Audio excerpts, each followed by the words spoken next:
Hello दोस्तों, नमस्कार। SRP education पर एक बार पुनः आप सभी का स्वागत है। दोस्तों, इस वीडियो में कक्षा 10 के लिए हम हिंदी विषय का प्रश्न पत्र हल कर रहे हैं। बोर्ड द्वारा जारी हिंदी विषय का नमूना प्रश्न पत्र देख रहे हैं। शुरू करते हैं। वीडियो को शुरू करने से पहले आप सभी से रिक्वेस्ट है, यदि आप चैनल पर पहली बार विजिट कर रहे हैं तो चैनल को सब्सक्राइब भी जरूर कर लीजिएगा। सबसे पहले प्रश्न क्रमांक 1, निम्नलिखित प्रश्नों में दिए गए सही विकल्प का चयन कर अपनी उत्तर पुस्तिका में लिखना है। पहला प्रश्न, मृगनयनी शब्द में कौन सा समास है? मृगनयनी शब्द में समास कौन सा है? बे ऑप्शन राइट है, कर्मधारय समास। दूसरा प्रश्न है, बेखबर शब्द में कौन सा समास है? बेखबर शब्द में अविभाव समास है। तीसरा, जिस समास में पहला पद संख्यावाचक होता है उसे कहते हैं संख्यावाचक द्विगु समास। पहला पद संख्यावाची होता है, दूसरा पद है वो संज्ञावाची होता है।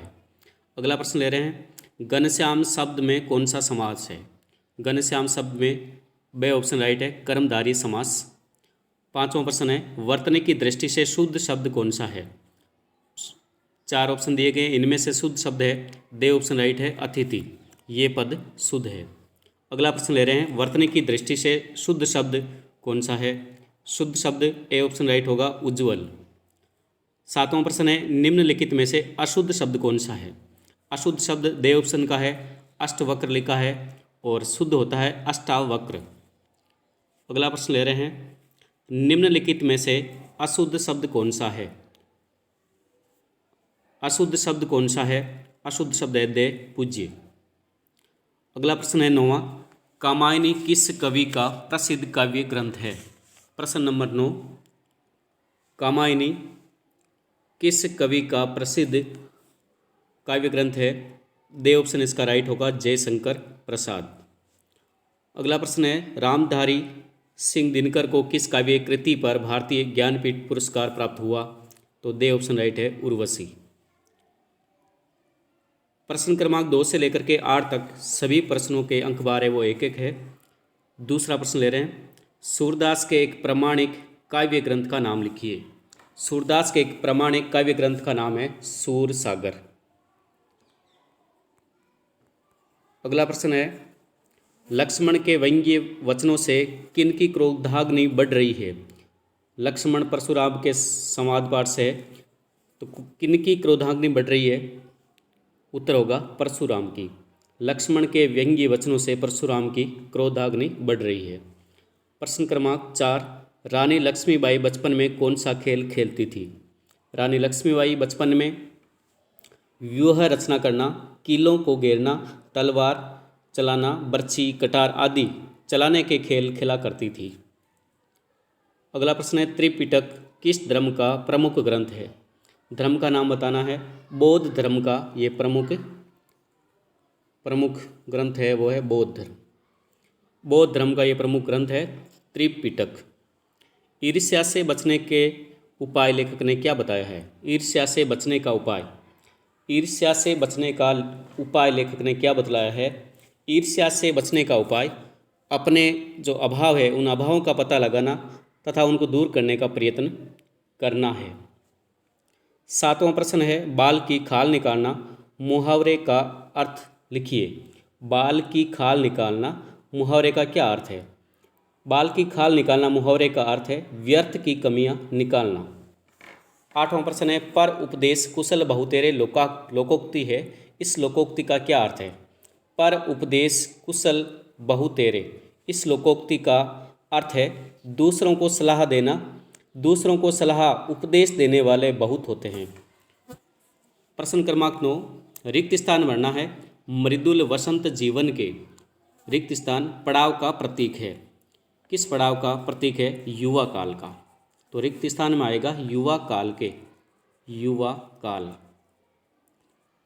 काल के पड़ाव का प्रतीक है। मृदुल वसंत जीवन के युवा काल के पड़ाव का प्रतीक है।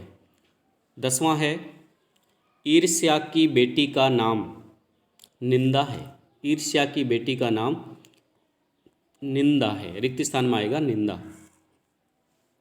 अगला है, सुनहले सूर्योदय और सूर्यास्त की भूमि कन्याकुमारी है। कन्याकुमारी। निम्नलिखित अति लघुतरात्मक प्रश्नों के उत्तर लिखने हैं, जिसका प्रत्येक प्रश्न है वो 2 अंक का है। अति लघुतरात्मक प्रश्न है, अभी ने होगा अंत कविता का केंद्रीय भाव लिखिए। प्रश्न क्रमांक 12, अभी ने होगा मेरा अंत कविता का केंद्रीय भाव क्या है? ये निराला जी की रचना है। अभी ने होगा अंत मेरा अंत कविता कवि निराला जी के जीवन दर्शन पर यह प्रकाश डालती है। कवि इस रचना द्वारा संदेश देना चाहता है कि मनुष्य को आत्मविश्वास और उत्साह के साथ जीवन बिताना चाहिए। युवावस्था में जीवन जो है, युवावस्था का जीवन सर्वोत्तम और सुअवसर प्रदान करता है। मृत्यु की चिंता नहीं करनी चाहिए। व्यक्ति को युवावस्था में जीवन का आनंद लेना चाहिए।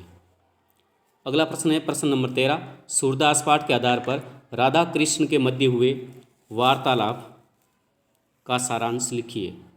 राधा कृष्ण के मध्य हुए वार्तालाप का सारांश लिखना है सूरदास पाठ के आधार पर। राधा कृष्ण को पहली बार ब्रज की गली में मिली थी। उन्होंने पहले उनसे परिचय पूछा और कहा कि तुम्हें ब्रज की गली में पहले कभी नहीं देखा। राधा ने कृष्ण की उपेक्षा करते हुए उत्तर दिया कि उसे ब्रज में आने की क्या आवश्यकता है, वह तो अपने द्वार पर ही खेला करती है। राधा ने कहा है कि उसने सुना है कि नंद का पुत्र है वो दही मक्खन चुराता है।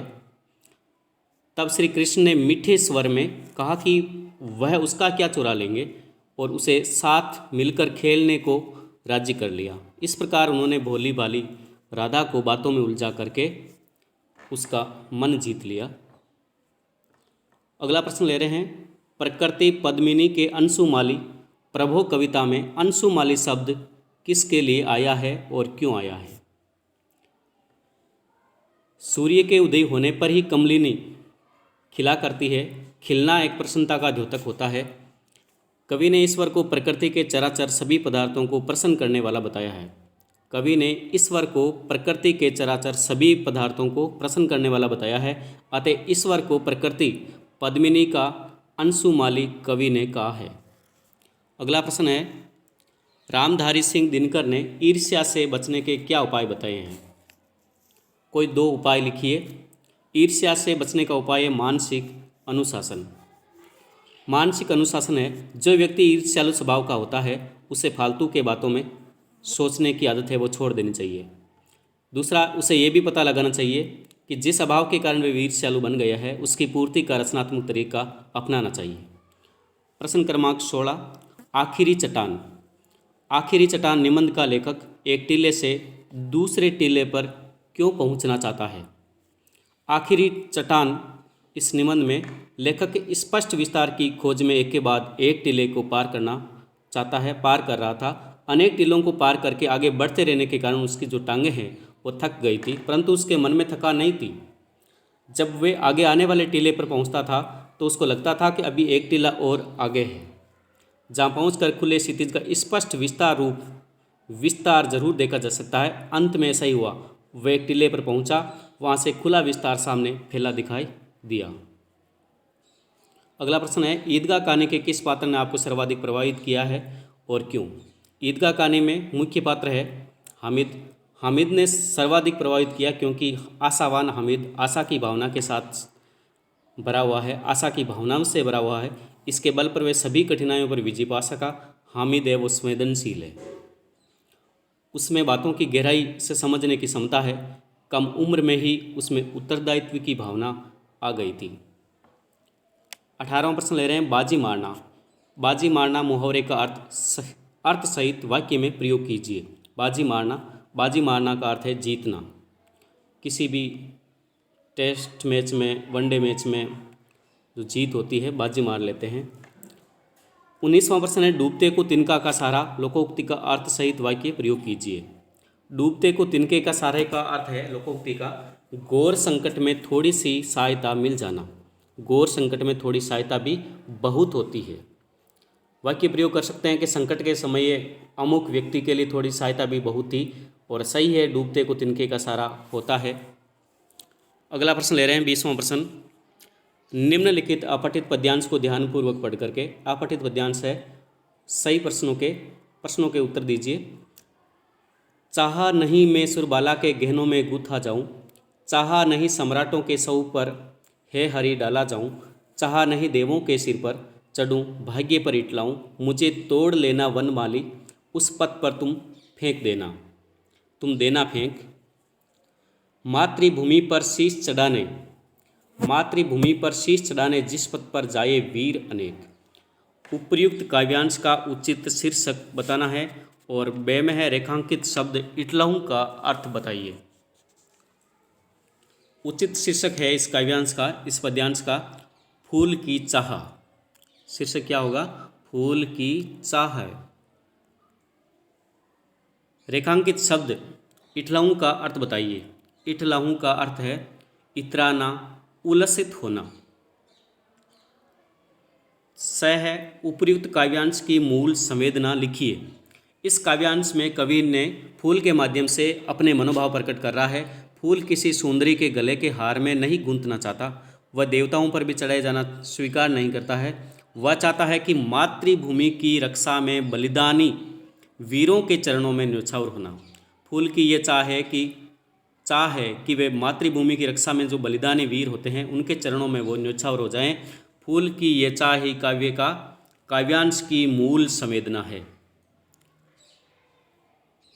अगला ले रहे हैं 21वां प्रश्न। लक्ष्मण परशुराम संवाद प्रसंग के आधार पर लक्ष्मण की चरित्र की विशेषताएं लिखिए। लक्ष्मण का कैसा चरित्र है? लक्ष्मण वीर है, वाक कुशल है, क्रोधी स्वभाव के हैं, आज्ञाकारी भाई है और विनोदी स्वभाव। वीर लक्ष्मण एक वीर क्षत्रिय कुमार है। वह परशुराम के रौद्र रूप से घबराते नहीं हैं। वाक कौशल में निपुण होना। लक्ष्मण परशुराम के सभी प्रश्नों का उत्तर बड़ी चतुरता से देते हैं और तुरंत देते हैं। लक्ष्मण का स्वभाव है कि वे क्रोधी स्वभाव के हैं। परशुराम जी के कटु वचनों को सुनकर के तुरंत ही उत्तेजित हो जाते हैं और क्रोध भरे वचनों का प्रयोग करते हैं। अगला प्रश्न ले रहे हैं। ईदगाह मुंशी प्रेमचंद की बाल मनोविज्ञान को चरितार्थ करने वाली एक प्रतिनिधि कहानी है। कथन के आलोक में अपने विचार लिखने हैं। ईदगाह मुंशी प्रेमचंद की जो बाल कहानी है, ईदगाह कहानी में बाल मनोविज्ञान का उपयोग प्रेमचंद जी ने किया है। बच्चे मेले में जाने के लिए कितने उत्साहित होते हैं। बच्चे हैं जो मेले में जाने के लिए बहुत उत्साहित होते हैं और अपने ज्ञान को बढ़ाते हैं। इसका यथार्थ चित्रण कहानी में है। जिन्नात के बारे में उनकी कल्पना है कि उनके मन में बैठे भूत प्रेत के विश्वास को व्यक्त करते हैं। इसी प्रकार मोहसिन ये भी जानता है कि शहर के पुलिस वाले हैं वो चोरों से मिलकर के चोरियां करवाते हैं। बच्चों में लालच की प्रवृत्ति भी होती है। वे अपने खिलौने दूसरों को छूने भी नहीं देते। अपनी चीज़ को बेहतर बनाने की प्रवृत्ति भी उनमें होती है।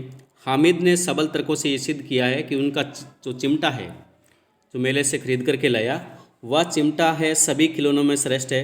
बच्चों में निश्चलता इस सीमा तक होती है कि उसमें जो कुछ भी कह दो बच्चे उन्हीं को मान लेते हैं।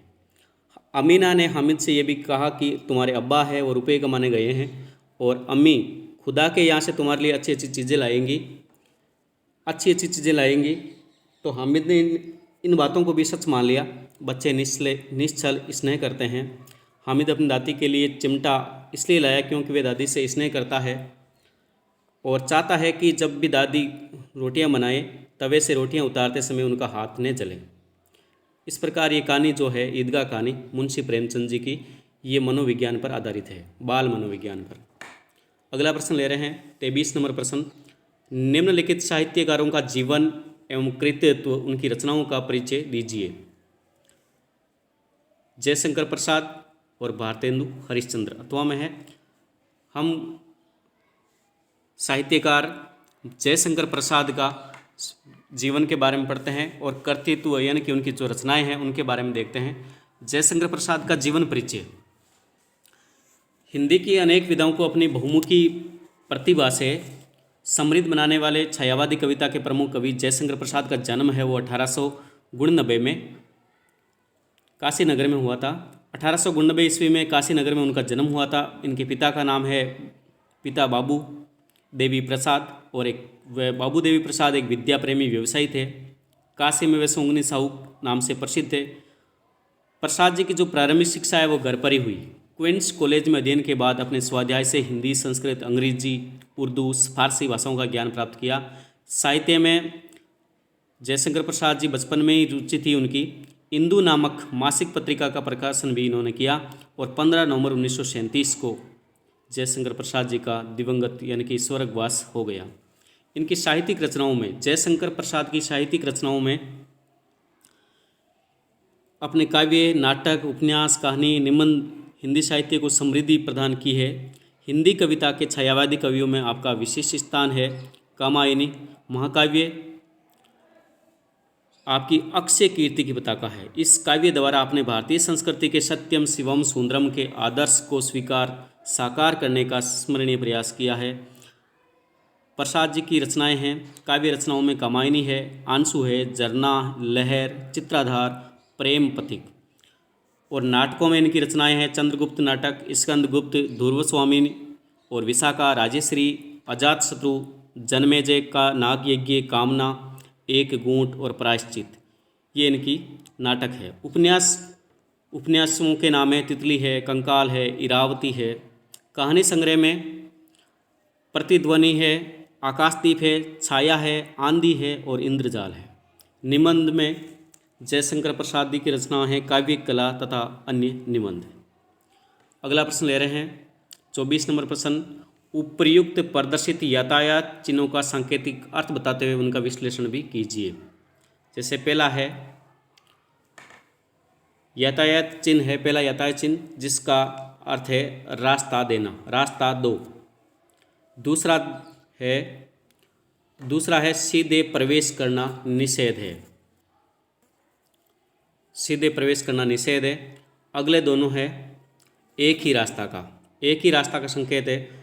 एक रास्ता यानी कि जाने का रास्ता है लेकिन आने का अवरुद्ध है। अगले वाले चित्र में है कि आने का मार्ग है लेकिन जाने के लिए निषेध है। और लास्ट में जो है बाएं मोड़ पर प्रतिबंध।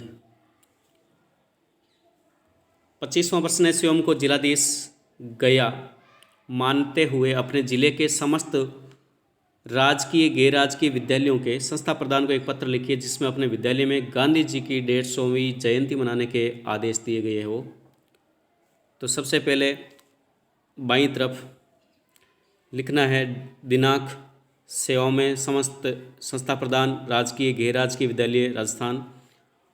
उसके बाद में हमें विषय लिखना है, विषय में लिखना है कि गांधी जी की 150वीं जयंती के आयोजन के संबंध में महोदय निवेदन है कि महात्मा गांधी की 150वीं जयंती है और केंद्र स्तर से गांधी जयंती के इस आयोजन को वृहद स्तर पर मनाए जाने के आदेश निर्गत हुए हैं। आपको आदेशित किया जाता है कि अपने विद्यालय में भी गांधी जयंती का आयोजन अनेक कार्यक्रमों के साथ संपन्न करें। आयोजन की रूपरेखा जिला कार्यालय को प्रेषित करें। अगला प्रश्न ले रहे हैं 26 नंबर प्रश्न, नीचे दिए गए बिंदुओं के आधार पर निम्नलिखित में से किसी एक विषय पर लगभग 300 शब्दों में निबंध लिखना है। भारतीय संस्कृति में पर्यावरण संरक्षण, प्रस्तावना, वृक्ष संरक्षण, नदी पर्वत संहार और चौथा बिंदु है उपसंहार। निबंध लिखना है भारतीय संस्कृति में पर्यावरण संरक्षण। सबसे पहले हमें लिखना है प्रस्तावना, प्रस्तावना के बाद में वृक्ष संरक्षण। तो प्रस्तावना में क्या लिखना है, भारतीय संस्कृति में पर्यावरण संरक्षण करना मानव का एक आवश्यक कर्तव्य माना गया है। जैसा कि आकाश, वायु, भूमि, जल, हरियाली, पर्वत सभी मिलकर के हमारा पर्यावरण बनाते हैं। पृथ्वी का जो भी चारों ओर हमारा आवरण है वो पर्यावरण है। ये सभी प्राकृतिक अंग हमारे स्वस्थ और सुखी जीवन का आधार है। दुर्भाग्य से मनुष्य ने पर्यावरण को दूषित करना, कुरूप बनाने में कोई कसर नहीं छोड़ी है। आज सारा संसार पर्यावरण प्रदूषण से परेशान है। आज पर्यावरण का कोई भी अंग प्रदूषण से नहीं बचा है। प्रदूषण के अनेक रूप है, जल प्रदूषण, वायु प्रदूषण, खाद्य प्रदूषण, ध्वनि प्रदूषण, भूमि और आकाशीय प्रदूषण। तो ये प्रदूषण के प्रकार है। जल प्रदूषण के बारे में लिख सकते हैं आप, वायु प्रदूषण के बारे में भी लिख सकते हैं और खाद्य प्रदूषण के बारे में लिख सकते हैं। भूमि और आकाशीय प्रदूषण के बारे में भी लिख सकते हैं कि बस्तियों से निकलने वाला जो गंदा पानी है, कूड़े के ढेर है, भूमि में रिसने वाले जो कारखानों के विषैली रसायन है, भूमि की ऊपरी परत, तल और भूगर्भ को प्रदूषित कर डाला है। विषैली गैसों के निरंतर उत्सर्जन से आकाश दूषित होता है, प्रदूषित है। भूमि प्रदूषण में प्लास्टिक और पॉलीथीन का भी बढ़ता प्रचलन एक अहम कारण है। प्लास्टिक जो है, प्लास्टिक या जो पॉलीथीन है वो भूमि की उर्वरा शक्ति को नष्ट करते हैं। निवारण के क्या उपाय है? 26वें में निवारण के उपाय भी लिखने हैं कि एक तो वृक्ष संरक्षण, पर्यावरण संरक्षण का महत्वपूर्ण स्तंभ है वृक्ष संरक्षण करना। वृक्षों से वातावरण शुद्ध होता है, वृक्ष वर्षा लाते हैं जिससे भूताप का संतुलन बना रहता है। पर्यावरण संरक्षण के लिए हमें वृक्षों का संरक्षण अनिवार्य रूप से करना चाहिए। दूसरा लेते हैं नदी पर्वत संरक्षण। निवारण के उपाय में दूसरा बिंदु लेते हैं नदी पर्वत संरक्षण। नदियाँ किसी भी भूभाग का जीवन रेखा होती है। नदियों के स्वच्छ रहने से पारिस्थितिक संतुलन भी बना रहता है। नदियों का संरक्षण अति आवश्यक है। पर्वत पहाड़ों का संरक्षण भी हमें करना चाहिए। पहाड़ों के संरक्षण से प्राकृतिक आपदाओं से रक्षा होती है, अतः इनके संरक्षण से पर्यावरण संरक्षण ही होता है। उपसार में लिख सकते हैं वर्तमान पीढ़ी, जो आने वाली पीढ़ियां हैं, मानव जीवन के लिए, जीव जगत के लिए, सुरक्षित भविष्य के लिए पर्यावरण संरक्षण करना हमारा एक अनिवार्य दायित्व है, हमारी जिम्मेदारी है। पर्यावरण संरक्षण विश्वव्यापी आवश्यकता है, किसी एक व्यक्ति के लिए नहीं है, किसी एक देश के लिए नहीं है, एक विश्वव्यापी आवश्यकता है। सभी देशों के प्रयासों से पर्यावरण संरक्षण किया जा सकता है। आगे बढ़ते हैं। प्रश्न क्रमांक है 27। निम्नलिखित पद्यांश की सप्रसंग व्याख्या कीजिए। 27वां प्रश्न है निम्नलिखित पद्यांश की सप्रसंग व्याख्या कीजिए।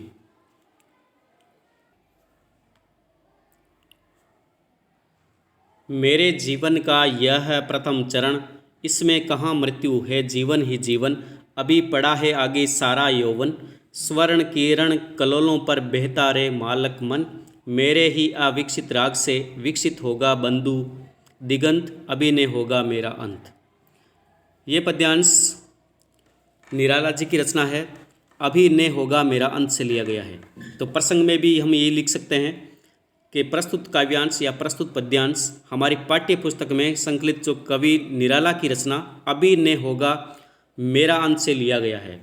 और इस अंश में कवि ने मृत्यु के प्रहारों से संशंकित अपने मन को आश्वासन दे रहे हैं कि अभी उनका जीवन है वो समाप्त नहीं होने वाला है, उन्हें अभी जीवन में बहुत कुछ सीखना और करना बाकी है। व्याख्या में हम लिख सकते हैं कवि इस पद्यांश में, इस काव्यांश में स्वयं को ही संबोधित करते हुए प्रतीत हो रहे हैं। अतीत में अपने अनेक प्रियजनों की अकाल मृत्यु ने उनके बालक मन को संशकित कर दिया है, अतः वे अपने मन को आश्वस्त करना चाहता है कि अभी वह बहुत समय तक जीवित रहेगा, बहुत समय तक जीवित रहेगा। वह कहते हैं कि उनके जीवन का प्रथम चरण है, तो अभी उसकी मृत्यु कैसे हो सकती है, अभी तो दूर दूर तक उसे जीवन ही जीवन दिखाई दे रहा है। वह मन को समझाता कि अभी तो उसकी सारी युवा अवस्था पड़ी है। कवि कहता है कि अभी तो उसका मन बालकों जैसा भोला और कल्पनाशील है, वह सुनहली किरणों की लहरों पर बह रहा है, अर्थात वे उल्लासपूर्ण जीवन की उज्जवल कामनाओं में, कल्पनाओं में मग्न है। धीरे धीरे उसकी रचनाओं में प्रौढ़ता आएगी, काव्य रचना दूर दूर तक लोगों को आत्मविश्वास और उत्साह से भरने लगेगी। अगला प्रश्न ले रहे हैं, लास्ट क्वेश्चन होगा, निम्नलिखित पद्यांश की सप्रसंग व्याख्या कीजिए। गद्यांश है, 27वां प्रश्न पद्यांश का था और 28वां प्रश्न है गद्यांश की सप्रसंग व्याख्या करना।